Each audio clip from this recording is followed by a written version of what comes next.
आज हम आपको एक बहुत ज़्यादा दिलचस्प किस्सा सुनेंगे। एक गरीब की बेटी शहज़ादी बन गई।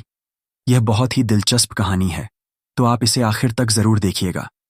शहज़ादे ने जब चरवाहे की बेटी के लिए अपना रिश्ता भेजा, तो शादी के लिए चरवाहे की बेटी ने यह कहकर रिश्ता इनकार कर दिया कि शहज़ादे में कोई भी हुनर नहीं है, और उसने एक ऐसी शर्त रख दी जिसे सुनकर आप लोग हैरान रह जाएंगे। तो आप लोग इस वीडियो को मुकम्मल ज़रूर देखिएगा। साथ ही वीडियो को लाइक और हमारे यूट्यूब चैनल गुल कहानियान को सब्सक्राइब कर लें। तो चलिए शुरू करते हैं आज की यह वीडियो। बादशाह खुदबख्त का बेटा शहजादा शहजाद बालकनी में खड़ा हुआ बगीचे का नज़ारा कर रहा था। बाहर का मौसम था, तरह तरह के परिंदे चहचहा रहे थे, लेकिन इनमें सबसे ज्यादा दिलकश आवाज़ बुलबुल की थी। जब बुलबुल चहचहाती तो सब परिंदे खामोश हो जाते और गौर से बुलबुल की आवाज़ सुनते। कोई परिंदा इसकी तरह सीटी की आवाज़ निकालता, तो कोई परिंदा इसकी तरह इसके नगमे की नकल उतारता, कोई इसकी तरह चहचहाने की कोशिश करता। लेकिन शहजादा शहजाद इन सब बातों से बिल्कुल बेखबर था। इसका ध्यान तो किसी और ही तरफ था। इसकी माँ मलका नूर बानो इधर आ निकली तो शहजाद को देखकर बोली, मेरे लखते जिगर शहजाद, मेरा ख्याल है कि तुम किसी सोच में मुब्तला हो। मुझे अपनी परेशानी बताओ बेटा, क्या बात है? शहजाद बोला, अम्मी, हुजूर, जिंदगी बेलुत्फ होकर रह गई है। जिंदगी में कोई मजा नहीं रहा। मैं चाहता हूं कि कुछ दिन शहर से दूर किसी गांव में गुजारूं। मसलन गुलाबपुरा। नूर बानो ने एक कहकहा लगाया और बोली, मैं खूब समझती हूं कि तुम वहां क्यों जाना चाहते हो। मेरा ख्याल है कि तुम्हारे ऊपर भी अर्शी नूर का जादू चल गया है। शहजादा शहजाद हैरान होकर बोला, अम्मी हुजूर, आपको इसका नाम कैसे मालूम हुआ? मलका नूर बानो बोली, यह बुलबुलें इसी के हुस्न की तारीफ तो करती हैं, लेकिन मेरे बेटे, तुम शाह अफगानिस्तान के बेटे हो। बादशाह के बेटे को किसी शहजादी से ही शादी करनी चाहिए। अर्शी नूर तो एक मामूली सी देहाती लड़की है। आर्मीनिया के बादशाह की 3 बेटियां हैं, और शहजादी गौहर सुल्ताना तो अपने हुस्न जमाल में बेमिसाल है। अजरबैजान के हाकिम की बेटी अनवरी भी बेहद खूबसूरत है, और अपने वजीर आजम मलिक तूरी की बेटी तो हमारी आंखों के सामने ही बड़ी हुई है। तुमने इसमें क्या ऐब पाया? इसका हुस्न, अच्छी सीरत बेमिसाल है।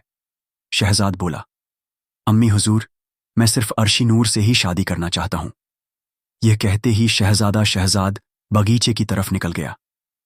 शहजादा शहजाद अभी 20 साल का था, लेकिन वह बहुत नाजुक जिस्म का मालिक था, और इसका रंग रूप भी पीला था। एक दिन बादशाह खुदबख्त खान ने कहा, बेटा, तुम मेरी उम्मीदों का मरकज हो। तुम शादी करके घर बसाओ, क्योंकि दुनिया का यही दस्तूर है। शहजाद ने इनकी बातों पर कोई तवज्जो न दी। अब वह सुबह सवेरे शिकार के लिए निकल जाता और रात के वक्त वापस लौटता। बहुत से लोग इससे दोस्ती के ख्वाहिशमंद थे, लेकिन वह सबसे अलग थलग रहता था। इसके सिर्फ 2 दोस्त थे। एक तो इसका वफादार नौकर मसरूर था, और दूसरा इसका शिकारी कुत्ता। जंगी शहजाद और मसरूर दोनों का लिबास बिल्कुल एक जैसा होता था। पहचानना मुश्किल था कि इन दोनों में नौकर कौन है और मालिक कौन। इस तरह दिन भर पहाड़ों में घूमते रहने से शहजाद की सेहत अच्छी हो गई। जिस्म मजबूत और तवाना हो गया, और चेहरे का रंग भी सुर्ख सफेद हो गया। एक दिन शहजाद और इसका मुलाजिम शिकार खेलते खेलते बहुत दूर निकल गए और गुलाबपुर जा निकले। शहजाद एक चश्मे के पास बैठ गया। प्यास के मारे इसके हलक में कांटे पड़ गए थे। इत्तफाक से वहां देहाती लड़कियों का ग्रुप निकला। शहजाद ने पानी मांगा तो एक लड़की ने पानी की धार के नीचे जग रखा। जब वह भर गया तो इसने पानी को जमीन पर उंडेला दिया। फिर इसने दोबारा जग भरा और इसका पानी भी जमीन पर गिरा दिया। यूं लगता था कि वह लड़की शहजाद से मजाक कर रही है। इस लड़की ने 6 मर्तबा पानी गिराया, लेकिन 7वीं बार इसने जग भरकर शहजाद को पेश कर दिया। शहजाद ने पूछा, तुमने मुझे पहली मर्तबा ही पानी पेश क्यों नहीं किया? क्या तुम मुझे सता रही थी या मेरे साथ मजाक कर रही थी? लड़की मुस्कुराकर बोली, जनाब, हमारे यहां अजनबियों के साथ मजाक करने का दस्तूर नहीं है। जब आप आए, इस वक्त आप थके हुए थे और जिस्म भी गर्म था। ठंडा पानी पीकर आपको नुकसान पहुंचने का अंदेशा था। यही वजह थी कि मैंने आपको पानी पीने से रोके रखा। इस देहाती लड़की का जवाब सुनकर शहजाद बहुत मुतासिर हुआ, और इसके हुस्न ने तो इसको हैरान ही कर दिया था। शहजाद ने पूछा, तुम्हारा नाम क्या है? लड़की ने कहा, अर्शी नूर। शहजाद ने पूछा, तुम्हारा बाप क्या काम करता है? लड़की बोली, मेरा बाप गांव की भेड़ बकरियां चराता है। लेकिन आप मुझसे ये सवाल क्यों कर रहे हैं? शहजाद हंसकर बोला, किसी का नाम पूछना जुर्म तो नहीं है।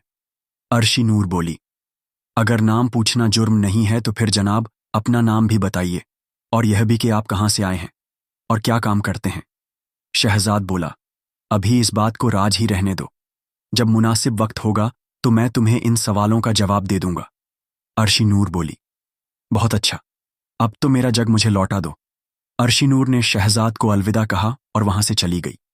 शहजाद अपने महल में वापस लौटा। इसने अपनी वालिदा को सब वाकया सुनाया। शहजाद बोला, अम्मी हुजूर, ये मेरा आखिरी फैसला है कि अगर मैं शादी करूंगा तो सिर्फ अर्शी नूर से, वरना मैं जिंदगी भर कुंवारा ही रहूंगा। मलका नूर और बादशाह बहुत फिक्रमंद हुए। उन्होंने मालूमात हासिल करने के लिए 2 दरबारियों को गुलाबपुर भेजा। अर्शी नूर के वालिद गुलरेज खान ने दरबारियों की बहुत आवभुगत की। इसने इनके लिए एक बहुत ही खूबसूरत कालीन बिछाया। कालीन इस कदर खूबसूरत था कि एक दरबारी पूछ ही बैठा, मेरा ख्याल है कि आपकी बीवी ने यह कालीन बुना है। गुलरेज खान बोला, माफ कीजिएगा, मेरी बीवी का 10 साल पहले ही इंतकाल हो चुका है। ये कालीन तो मेरी बेटी अर्शी नूर ने बुना है। एक दरबारी ताज्जुब से बोला, हमारे बादशाह के महल में भी इतना खूबसूरत कालीन नहीं है। हमें यह जानकर बेहद खुशी हुई कि आपकी बेटी इतनी हुनरमंद है। इसकी शोहरत का चर्चा हर जगह है। मलका और बादशाह भी तुम्हारी बेटी के हुस्न सीरत और हुनरमंदी की तारीफ करते हैं। उन्होंने अपने इकलौते बेटे का रिश्ता तुम्हारी बेटी के साथ तय करने के लिए हमें भेजा है। वजीर का ख्याल था कि गुलरेज खान यह सुनते ही उछल पड़ेगा और खुशी खुशी यह रिश्ता तय कर देगा, लेकिन वह सोच में गुम हो गया और कालीन के फूलों पर उंगलियां फेरने लगा। वजीर ने कहा, भाई गुलरेज खान, तुम किस फिक्र में खो गए हो? हमने तो तुम्हें खुशखबरी सुनाई है या कोई बुरी खबर। हम जोर और जबरदस्ती से तुम्हारी बेटी को हासिल करना नहीं चाहते। अगर तुम्हारी खुशी हो तो रिश्ता कबूल कर लो, और तुम्हें नापसंद हो तो कोई बात नहीं। गुलरेज खान बोला, मेरे मखसूस मेहमानों, रिश्ता कबूल करना या ना करना अर्शी नूर की मर्जी है। मैं इसको मजबूर नहीं कर सकता। इस वक्त अर्शी नूर घर में दाखिल हुई। इसके हाथ में पके हुए अंगूरों की टोकरी थी। इसने मेहमानों को सलाम किया और अंगूरों के खोशे तश्तरी में रखकर इन्हें पेश किए। दोनों मेहमानों ने अर्शी नूर को देखा और इसकी खूबसूरती देखकर हैरान रह गए। एक वजीर ने कहा, हमने सुना है कि तुम बहुत हुनरमंद और तालीम याफ्ता हो, फिर तो तुम्हारे बहुत से शागिर्द भी होंगे। अर्शी नूर बोली, आपने ठीक ही सुना है, मेरे बहुत से शागिर्द हैं। उन्होंने गांव के चरवाहों को भी पढ़ना लिखना सिखा दिया है। वह गाय भैंसों को चराने के साथ साथ एक दूसरे को पढ़ाते लिखाते हैं। हमारे यहाँ हर दरख्त पर अल्फाज खुदे हुए हैं और पहाड़ों पर तो जगह जगह कुछ ना कुछ लिखा हुआ है। वजीर बोला, शहर में तालीम की ऐसी कद्रो कीमत नहीं है।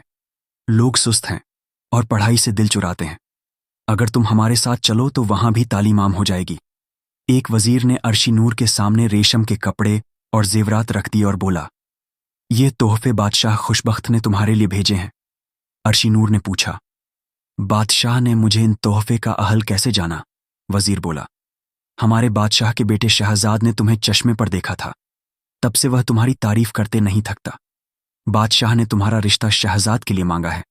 यह अंगूठी, यह हार, ये बाजूबंद और चूड़ियां सिर्फ तुम्हारे लिए हैं। अर्शी नूर बोली, अच्छा, अब मैं समझ गई, वह शिकारी असल में शहजाद था। वजीर बोला, जी आपने सही समझा। अर्शी नूर बोली, वह तो बहुत खूबसूरत नौजवान है, क्या इसे कोई हुनर आता है? वजीर बोला, क्या कहती हो? वह बादशाह का बेटा है, इसे पढ़ने लिखने और हुनर सीखने की क्या जरूरत है? सैकड़ों आदमी इसकी खिदमत में लगे हुए हैं। अर्शी नूर बोली, वो तो ठीक है, लेकिन वक्त बदलते देर नहीं लगती। जो आज हुकूमत कर रहे हैं कल को इससे महरूम भी हो सकते हैं। हर किसी को हुनर सीखना चाहिए, चाहे वह सुल्तान हो, शहजादा हो या इसका खादिम हो। अर्शी नूर की बात सुनकर वजीर हैरान रह गए। गुलरेज खान ने भी अपनी बेटी की तायद की। वजीर बोला कि इसका मतलब तो यह हुआ कि तुम शहजादे का रिश्ता इसलिए कबूल नहीं कर सकते कि वह कोई हुनर नहीं जानता। गुलरेज खान बोला, आपने दुरुस्त फरमाया, आप जाते हुए ये सब तोहफे लेते जाइएगा। आप शहजादे से कह दीजिए कि वह बेहद खूबसूरत नौजवान है, लेकिन गुस्ताखी माफ। हमने अहद कर रखा है कि हम अर्शी नूर की शादी किसी हुनरमंद से करेंगे। वजीर ने देखा कि अर्शी नूर अपनी बात की पक्की है। उन्होंने भी ज्यादा इसरार करना मुनासिब न समझा। वह महल में पहुंचे और जो कुछ गुजरी वह बादशाह को सुना दी। बादशाह और मलका यह सुनकर बेहद खुश हुए। इनकी यही ख्वाहिश थी कि शहजादा अर्शी नूर का ख्याल छोड़ दे, लेकिन शहजाद ने कहा, अर्शी नूर ठीक ही कहती हैं, मुझे भी आम लोगों की तरह कोई हुनर सीखना चाहिए। आखिर बादशाह खुशबख्त खान ने दरबारियों से पूछा कि शहजादे शहजाद को कौन सा हुनर सीखना चाहिए। एक दरबारी ने कहा, हुजूर, मेरा ख्याल है कि शहजादे के शाया नाशान पेशा मखमल बुनना है। बादशाह को यह राय पसंद आई। चुनांचे शहजाद की तरबियत के लिए माहिर जुलाहे मुकर्रर किए गए। 1 साल के अरसे में शहजाद ने कपड़ा बुनने के फन में महारत हासिल कर ली। इसने सोने के तारों से मखमल का थान बुना और अर्शी नूर के लिए भेज दिया। जब अर्शी नूर ने यह कपड़ा देखा तो वह बोली, मैं अपने अहद पर कायम हूं। शहजाद से कह देना कि मैं शादी के लिए तैयार हूं। मेरी तरफ से यह कालीन शहजाद को तोहफे में दे देना। यह कहकर इसने अपने हाथ से बुना हुआ कालीन शहजाद को भेजवा दिया। शादी की तैयारियां शुरू हो गईं। शादी का जश्न 7 दिन तक जारी रहा। शादी के कुछ ही दिन बाद शहजाद का करीबी खादिम मसरूर अचानक गायब हो गया। इसे हर जगह तलाश किया गया, लेकिन इसका कोई सुराग न मिल सका। आखिर थक हार कर इसकी तलाश छोड़ दी गई। इन्हीं दिनों बादशाह खुशबख्त खान का इंतकाल हो गया और शहजाद तख्त पर बैठा एक दिन अर्शी नूर बोली, बादशाह सलामत, मैं देखती हूं कि आपको अपनी मुमलकत के बारे में ज्यादा इल्म नहीं है। लोग आपको हकीकत से आगाह नहीं करते। आपको चाहिए कि भेस बदलकर मुल्क का दौरा करें और जो कुछ लोगों पर गुजरती है वो अपनी आंखों से मुलाहिजा फरमाइए। बादशाह शहजाद ने कहा, अर्शी नूर, तुम ठीक कहती हो। जिन दिनों मैं शिकार खेलता था मैं लोगों के हालात से वाकिफ था, लेकिन अब मैं कैसे जा सकता हूं? मेरी गैर हाजिरी में तख्त पर कौन बैठेगा और कौन हुकूमत करेगा?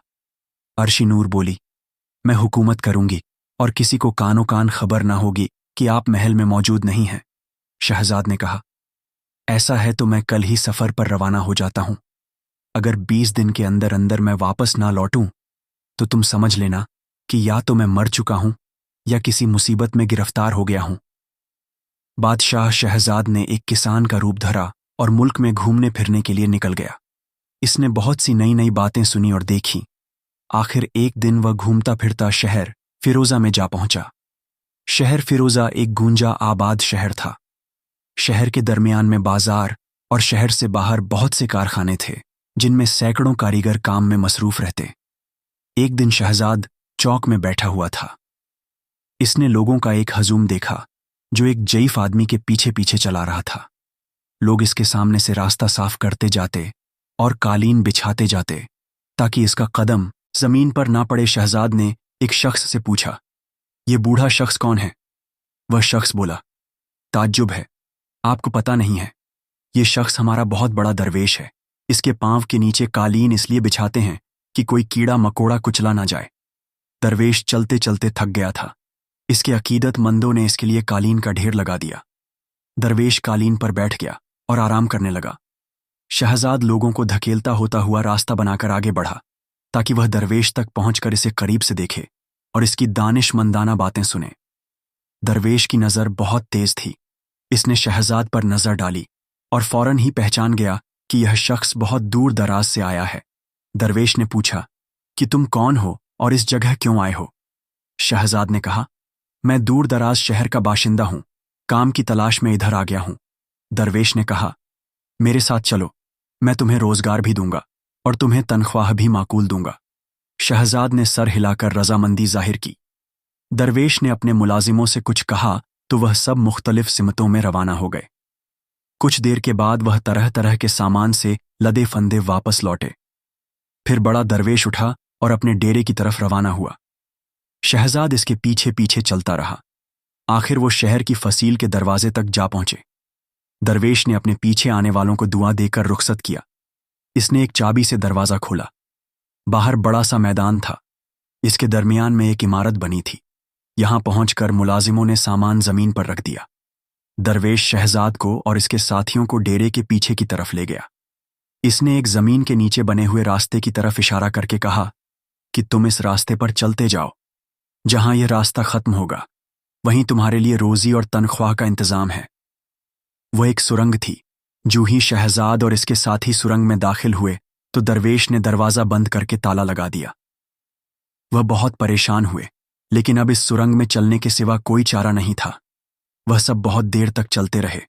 आखिर बहुत दूर धीमी धीमी रोशनी की झलक दिखाई दी। वह चलते चलते एक गाड़ में पहुंच गए। यहां लोगों की चीख पुकार, रोने और कराहने की आवाजें आ रही थीं। इन्होंने हैरानी से इधर उधर देखा। कुछ देर के बाद एक साया सा चलता हुआ इनकी तरफ आया। जब वह करीब पहुंचा तो शहजाद ने देखा कि वह भी इन जैसा इंसान था। लेकिन कैसा इंसान था?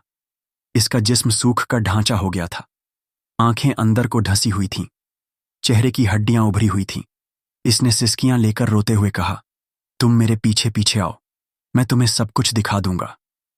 एक तंग रास्ते से गुजरकर वह दूसरे गाड़ में पहुंचे। यहां बहुत से लोग नीम मुर्दा हालत में पड़े थे। तीसरे गाड़ में देग में कुछ पक रहा था। शहजाद ने एक देग में झांक कर जो देखा तो खौफ और दहशत से कांपता हुआ पीछे हट गया। देग के अंदर मुर्दा लोगों का गोश्त पकाया जा रहा था। इस गाड़ में कई लोग काम कर रहे थे। इनके चेहरे बिल्कुल पीले और जिस्म बेहद कमजोर थे। उस शख्स ने कहा, वह दरवेश तुम्हें धोखे से इस जगह लाया है। वह बहुत जालिम और शैतान सिफत शख्स है। मैं यहां कई साल से कैद हूं। मेरे साथ जो लोग आए थे वह सब के सब मर खप गए। दरवेश सिर्फ इन लोगों को अपने साथ लाता है जो कोई काम करना जानते हैं। इनसे खूब काम लिया जाता है, यहां तक कि वह मर जाते हैं। मुर्दा लोगों को ज़िबाह खाने में ले जाया जाता है। वहां इनकी बोटियां बनाकर इन बड़ी बड़ी देग में पकाकर कैदियों को खिला दिया जाता है। शहजाद ने कैदियों में मौजूद अपने मुलाजिम मसरूर को भी पहचान लिया, लेकिन वह मुंह से कुछ नहीं बोला। इतने में कदमों की आवाज सुनाई दी और एक बहुत ही भयानक जालिम सिफत इंसान बहुत से लोगों के साथ गाड़ में दाखिल हुआ। इसने बहुत सख्त लहजे में कहा, क्या तुम ही नए आने वाले लोग हो? शहजाद ने अदब से कहा, जी हां, तुम में कौन कौन से हुनरमंद हैं? शहजाद ने कहा, मैं और मेरे साथी सभी हुनरमंद हैं। हम मखमल बुन सकते हैं जिसके दाम हजारों अशरफियां होते हैं। उस भयानक इंसान ने कहा, क्या तुम वाकई सच कहते हो? शहजाद ने कहा, भला झूठ बोलने से मुझे क्या फायदा मिलेगा? आप हमारा इम्तिहान ले लीजिए। उस शख्स ने कहा, तुम मुझे बताओ कि तुम्हें क्या चाहिए। शहजाद ने जरूरी सामान लाने की ताकीद की और कहा, हमें इस गाड़ में काम करने की इजाजत दीजिए और हम गोश्त से परहेज करते हैं। हमें खाने में सिर्फ सब्जी दी जाए। भयानक आदमी सख्त लहजे में बोला, अगर तुम्हारी बात झूठ निकली तो याद रखो कि मैं तुम सबको मिसबाह खाने में भेज दूंगा। फिर उस भयानक आदमी ने इनके खाने के लिए सब्जियां और फल भेजे। शहजाद अपने काम में मसरूफ हो गया। इसने जल्द ही एक थान मखमल का पूरा कर लिया। इसने सोने के तारों से गाड़ में होने वाले मुजलिन की पूरी दास्तान कशीदा कर दी, लेकिन हर कोई इसे नहीं पढ़ सकता था। दरवेश भी मखमल का थान देखकर बेहद खुश हुआ। शहजाद बोला, तुम इस थान को मलका अर्शी नूर के पास ले जाओ, वही इसकी सही कीमत दे सकती है। मलका अर्शी नूर बहुत खूबी से मुल्क का कारोबार चला रही थी। किसी शख्स को पता नहीं था कि बादशाह महल में नहीं है, लेकिन मलका खुद बेहद परेशान थी। रात के वक्त इसे डराने ख्वाब दिखाई देते और दिन भर बुरे बुरे वसवसे दिल में आते। एक दिन मलका अर्शी नूर को इत्तला मिली कि दूर देश से कोई ताजिर आया है। मलका अर्शी नूर ने हुक्म दिया कि ताजिर को हमारी खिदमत में हाजिर किया जाए। एक बहुत ही मकरूह चेहरे वाला शख्स मलका के सामने झुककर आदाब बजा लाया। फिर इसने मखमल का थान मलका के सामने पेश कर दिया। मलका ने पूछा कि इसकी क्या कीमत होगी। वो बोला, इस मखमल के बुनने वाले ने कहा था कि इसे सिर्फ मलका ही खरीद सकती है। आप जरा मखमल की बनावट और इसकी कशीदाकारी देखिए, फिर आप भी मेरी बात की सच्चाई जान जाएंगी। मलका अनायत ने थान खोला। कशीदाकारी के नमूने में लिखा था कि मेरी मलका अर्शी नूर, मैं मुसीबत में गिरफ्तार हूं। जो शख्स ये मखमल का थान लाया है वह इस कैद खाने का एक निगरान है। फिरोजा शहर के बाहर पीछे की जानिब जमीन दोज रास्ता है। मैं इस कैद खाने में बंद हूं। तुम्हारी मदद के बगैर मैं और मेरे साथी मर जाएंगे। मलका अर्शी नूर ने यह पैगाम बार बार पढ़ा। वह बोली कि वह शख्स कौन है जिसने यह मखमल बुना है। तुम इसे मेरे पास लाओ ताकि मैं इसे भी इनाम से नवाजू। मखमल का थान लाने वाला बोला, मैं इसके बुनने वाले को नहीं जानता। यह थान मैंने एक अरबी से खरीदा था। मलका अर्शी नूर बोली कि तुम झूठ कहते हो, मैं अच्छी से जानती हूं कि तुम कौन हो। फिर वह अपने मुहाफिज से बोली, इसे ले जाओ और कैद खाने में डाल दो। मलका ने अपने बहादुर और वफादार फौजियों को एक जगह जमा किया और इनसे मुखातिब हुई, बहादुरों, तुम्हारे बादशाह की जान खतरे में है। तुम सब सादा लिबास में हथियारों से लैस होकर मेरे साथ चलो। दोपहर के बाद हम शहर फिरोजा में होंगे। 1 घंटे के अंदर तमाम फौजी हथियारों से लैस होकर आ गए। मलका ने अपने घोड़े को ऐड लगाई और बोली, मेरे पीछे पीछे आओ शहर। फरोजा पहुंचकर मलका ने लोगों से पूछा, तुम्हारा हाकिम कौन है, इसे मेरे सामने हाजिर किया जाए। एक शख्स बोला, मलका आलिया, मैं आपका खादिम इस शहर का हाकिम हूं क्या? तुम दरवेश के डेरे के अंदर जाने का रास्ता जानते हो? मलका ने पूछा, जी हुजूर, अब मेरे पीछे पीछे आइए।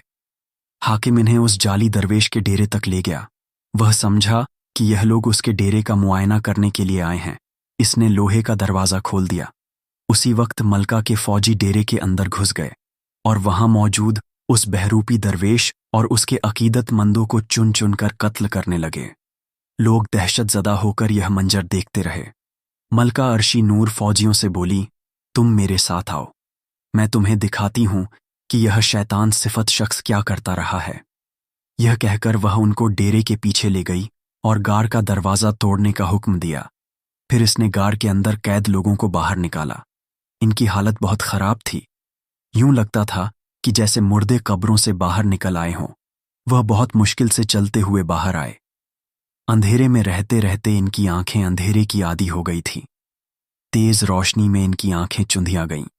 सबसे आखिर में शहजाद और इसका खादिम मसरूर बाहर निकले। इनकी आंखें भी दिन की तेज रोशनी बर्दाश्त नहीं कर सकती थीं, इसलिए वह आंखें मीच कर अंधों की तरह रास्ता टटोलते हुए बाहर निकले। मलका ने डेरे को तोड़ने का हुक्म दिया। शहजाद ने मलका का शुक्रिया अदा किया और कहा, आज तुम्हारी वजह से मेरी जान बची है। मसरूर ने कहा, हुजूर, वह वक्त या कीजिए जब दानिशमंद मलका ने कहा था कि मैं आपसे उस वक्त शादी करूंगी जब आप कोई हुनर सीख जाएंगे। हुजूर, आपकी जान इसी हुनर की वजह से बची है। शहजाद बोला, बेशक मेरे अक्लमंद दोस्त ये हुनर ही था जिसने ना सिर्फ मेरी बल्कि मेरे साथियों की जान भी बचाई। उसके बाद मलका शहजाद के हमराह उसके साथियों को साथ लिए महल में दाखिल हुई। उनके 2 बेटे हुए, एक का नाम अहमद और दूसरे का नाम अब्दुल रखा गया। इस तरह एक चरवाहे की बेटी मलका बन गई और इसकी अक्लमंदी की वजह से उसके शौहर बादशाह की जान बच गई। तो प्यारे दोस्तों, यह थी हमारी आज की कहानी। उम्मीद है आपको यह कहानी पसंद आई होगी। अगर आपको यह कहानी पसंद आई हो तो इसे लाइक करें। साथ ही करीबी लोगों के साथ इसे शेयर भी ज़रूर करें। नए आने वाले लोगों से गुजारिश है कि हमारे YouTube चैनल गुल कहानी को सब्सक्राइब कर लें। शुक्रिया। अल्लाह हाफिज़।